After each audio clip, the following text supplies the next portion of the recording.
Hello, what's up mga Lodi Cakes? Ayan, napakaganda naman oh. Pero skip muna natin yan dahil hindi naman natin yan magagawa kung hindi natin uumpisahan sa simula. Syempre, simula. Saan ba nagsisimula ang lahat, di ba? So, ayun na nga, ang nag-bake nito is yung baker ko. Medyo nagkaroon ng konting sablay. Pero sa lasa naman is okay na okay pa rin siya. Sobrang sarap pa rin ng chocolate moist natin. First time niya namang ginawa to kaya okay lang naman. And sabihan ko nga lang pala kayo mga Lodi Cakes, ihanda nyo ang mga kape nyo dahil mahaba-haba itong vlog natin. 11 minutes and 42 seconds itong ating video for today. Dahil kahit anong gawin kong pagpapaikli, hindi talaga kaya. Actually, ang dami ko ng kinat dito, ang dami ko ng hindi isinama. Pero talagang sobrang haba pa rin. Dahil nung ginawa ko to, umabot ako ng 9 hours. 9 hours mga Lodi Cakes, hindi kasama yung baking Dahil hindi naman ako yung nagbe-bake ngayon. Imagine that 9 hours ako nag-decorate nitong cake na to dahil sobrang hirap talaga. Hindi naman siya, hindi siya talaga sobrang hirap. Talagang mahaba lang talaga yung time. At sobrang time consuming talaga yung mga ganitong cakes. Especially fondant cake to. Tapos 2-tier pa siya na book cake. At swerte na nga lang dahil meron na rin akong mga nagawang ganito noong nagtatrabaho ko sa ibang bansa. Kaya kahit papano meron akong idea kung paano siya gawin at paano siya gawin ng mas mapapabilis ng kaunti. Dito ituturo ko sa inyo mga Lodi Cakes kung paano nga ba natin ginawa yung pagka-cover ng book cake na hindi tayo gumagamit ng masyado maraming fondant. And ayan, syempre ang flavor ng cake natin is chocolate moist na recipe natin syempre. At ayan na nga yung mga kulay puti na nakikita nyo. Medyo hindi niya talaga na-whisk ng maayos yung mga all-purpose flour. Pero nung tinikman ko naman siya, okay na okay lang naman siya. Dahil luto naman siya. Hindi naman siya hilaw. So yun na nga yung mga sizes ng cake natin is 8x12 yung bottom tier. Tapos yung second tier natin is 6x10. Pero yung mga height niya sumobra taas talaga mga Lodi Cakes. Hindi ko natansya. Masyadong napadami yung bake. Mataas masyado yung na-bake namin. Ang dami na nga scrap nito pero hindi ko na rin talaga pwedeng ilagay lahat dahil sobrang taas na. Ito pa lang sobrang taas na. Nagkamali talaga ako. Kung mapapansin nyo, ito, yung chocolate ganache natin ay napakaganda ng consistency. Ayun, consistent no? Bali, water ganache siya using Baker's Field Compound Chocolate. Sineparate ko yung video ng paggawa natin na i-upload ko soon. Siguro this week din upload natin yan. Para makita nyo na sobrang ganda din talaga ng texture ng Baker's Field Compound Chocolate kapag ginawa natin siya sa water ganache method. Ayan, napaka simple lang, simpleng gawin, hindi talaga tayo ma-hassle, kaya abangan nyo yung tutorial natin sa susunod yan. And ayan na nga, nagsa second coating na tayo dyan, at actually hanggang third coating yata tayo dyan dahil gusto ko syempre maging smooth yung outcome, kasi syempre kapag fondant cake, mas maganda talaga kung smooth yung ating pag cover ng ganache.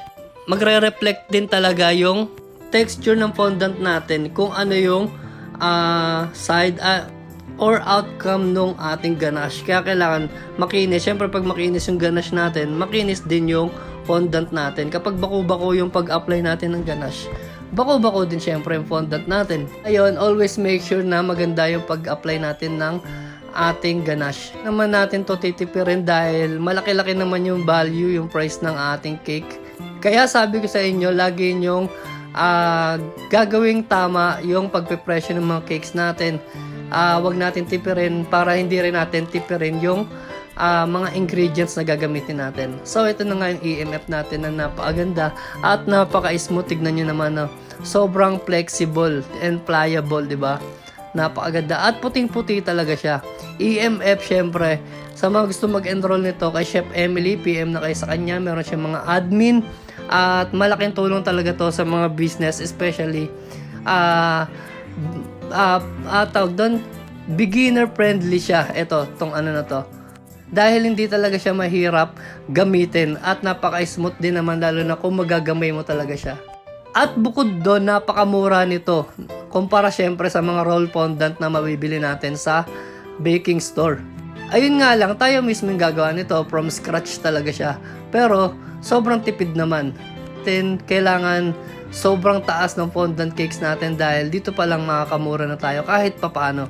So using our plancha, yan plancha na yan, tinatawag kong plancha kasi yan kahit na nasa ibang bansa pa ako. Pero cake smoother pala ang tawag sa kanya.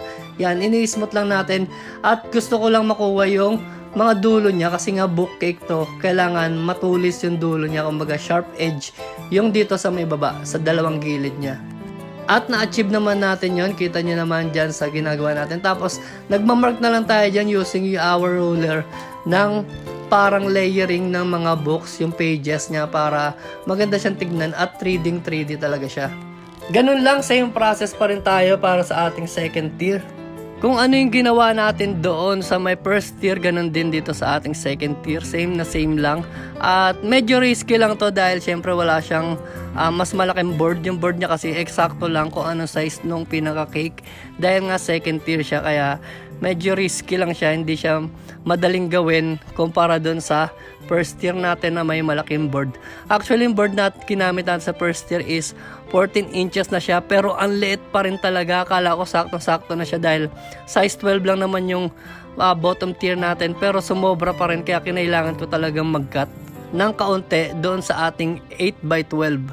Yung cover naman ng ating cake is blue, medyo darker lang siya ng konti dahil binagay natin siya doon sa logo ng school nila. Yan, makikita nyo naman mamaya, kakabit natin yan sa medyo ending na natin.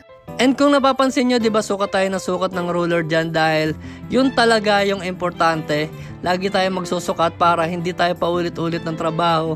At kahit papaano, sure na yung niro-roll nating fondant. Kasi ang hirap talaga kapag paulit-ulit tayo, madudumihan yung fondant natin pagka tinanggal natin dun sa mayroon ng ganache. Kasi yung ganache natin syempre, especially ngayon medyo mainit, kahit papaano, nagkakaroon din ng paglambot yan.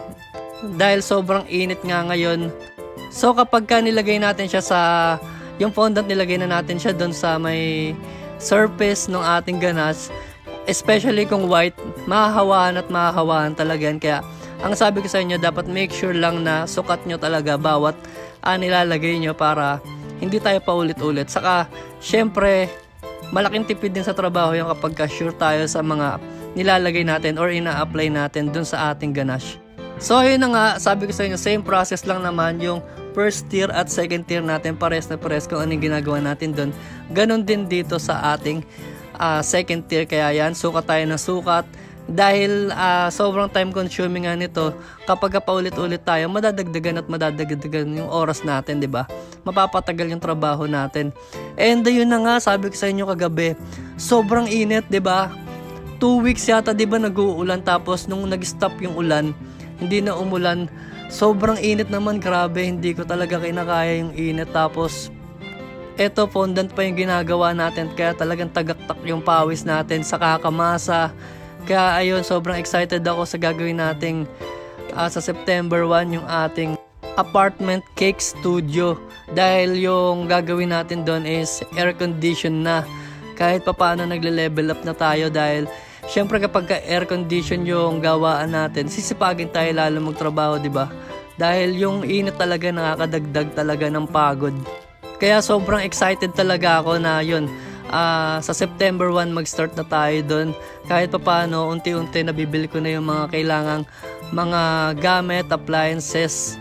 Kaya ayun, congratulations to me dahil isang na namang milestone to para sa atin.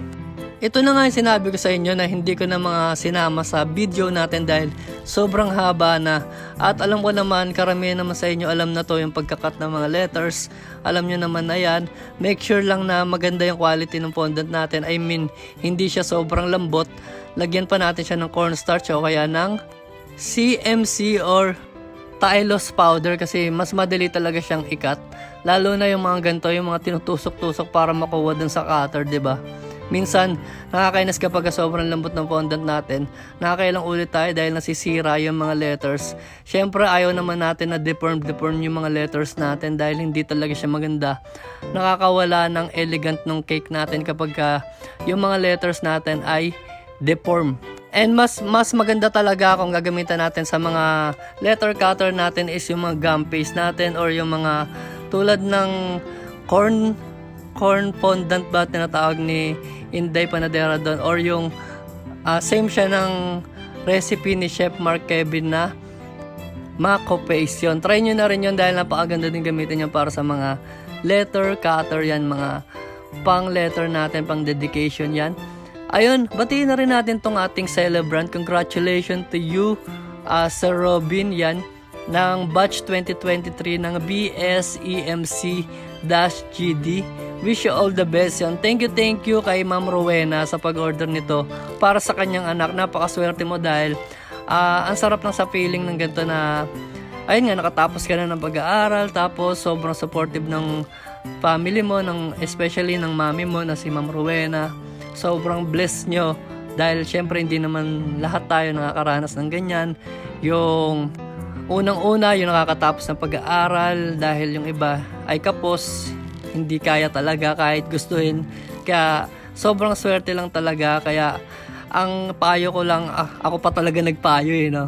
Pero ang wish ko lang sa'yo, Lodi Cakes, Robin, continue being a good and blessing to others kasi yun lang naman sikreto para mas maging masayang buhay, di ba?